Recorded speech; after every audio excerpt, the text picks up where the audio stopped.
Hi dear friends, mind mirror with സമീറയിലേക്ക് എല്ലാവർക്കും സ്വാഗതം. ഇന്ന് സോഷ്യൽ മീഡിയ തുറന്നാൽ ഒരേയൊരു സന്ദേശമാണ് കാണുന്നത്.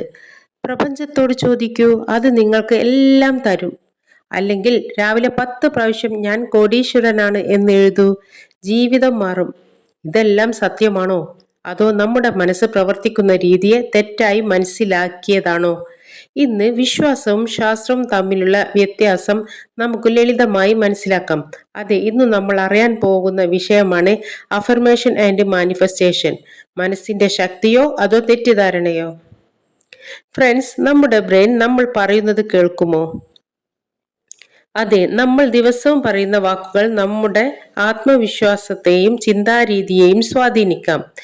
എപ്പോഴും എനിക്ക് സുഖമില്ല, എനിക്കൊന്നും ചെയ്യാൻ കഴിയില്ല എന്ന് പറയുന്ന ഒരാളും ഞാൻ ആരോഗ്യവാനാണ്, എനിക്ക് എല്ലാം ചെയ്യാൻ കഴിയും, എന്നെക്കൊണ്ട് പറ്റും എന്ന് പറയുന്ന ഒരാളും ഒരുപോലെ തീരുമാനം എടുക്കില്ല. അവർ രണ്ടുപേരും പറയുന്ന കാര്യങ്ങൾ അഫർമേഷൻ ആണെങ്കിൽ പോലും ആദ്യത്തെയാൾ നെഗറ്റീവായിട്ടും രണ്ടാമത്തെയാൾ പോസിറ്റീവായിട്ടുമാണ് പറയുന്നത്. ഇത് നമ്മുടെ ബ്രെയിൻ മനസ്സിലാക്കും. അവർ എന്താണോ പറയുന്നത് അതുപോലുള്ള സാഹചര്യം അവരിൽ ഉണ്ടാക്കി കൊടുക്കുകയും ചെയ്യും.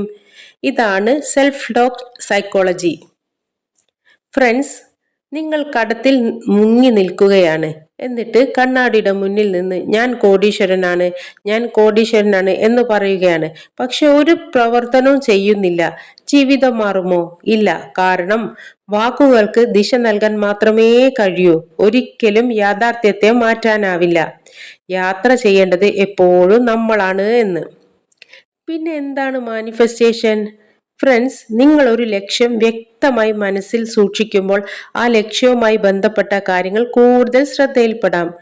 ഉദാഹരണത്തിന്, നിങ്ങൾ ഒരു ചുവന്ന കാർ വാങ്ങണമെന്ന് ആലോചിച്ചാൽ പെട്ടെന്ന് റോഡിൽ ചുവന്ന കാറുകൾ കൂടുതലായി കാണുന്നത് പോലെ തോന്നും. കാറുകൾ പെട്ടെന്ന് കൂടിയതല്ല, മറിച്ച് നിങ്ങളുടെ ശ്രദ്ധയാണ് കൂടിയത്. അതുപോലെയാണ് ലക്ഷ്യവും. വിജയത്തിന്റെ യഥാർത്ഥ ഫോർമുല എന്താണെന്നറിയാമോ? അഫർമേഷൻ കൊണ്ട് ആത്മവിശ്വാസം വളർത്താം.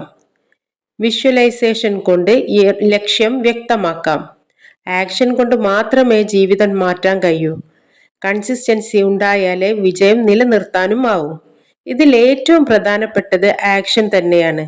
ഫ്രണ്ട്സ്, പ്രപഞ്ചം നിങ്ങൾക്ക് വേണ്ടി വാതിൽ തുറന്നേക്കാം എന്ന് ചിലർ വിശ്വസിക്കും. പക്ഷേ ആ വാതിലിലൂടെ നടക്കുക എന്ന ആക്ഷൻ എടുക്കേണ്ടത് നിങ്ങളാണ്. അതിനാൽ സ്വപ്നം കാണൂ, നല്ലത് ചിന്തിക്കൂ, അതിനു വേണ്ടി എല്ലാ ദിവസവും പ്രവർത്തിക്കൂ. കാരണം അഫർമേഷൻ മനസ്സിനെ മാറ്റും, പ്രവർത്തനമാണ് ജീവിതത്തെ മാറ്റുന്നത്. Okay, it's me Sameera, mind mirror വിത്ത് സമീറ. നിങ്ങളുടെ മനസ്സിന്റെ കണ്ണാടിയിൽ വീണ്ടും കാണാം. അതുവരേക്കും ബൈ. Thank you.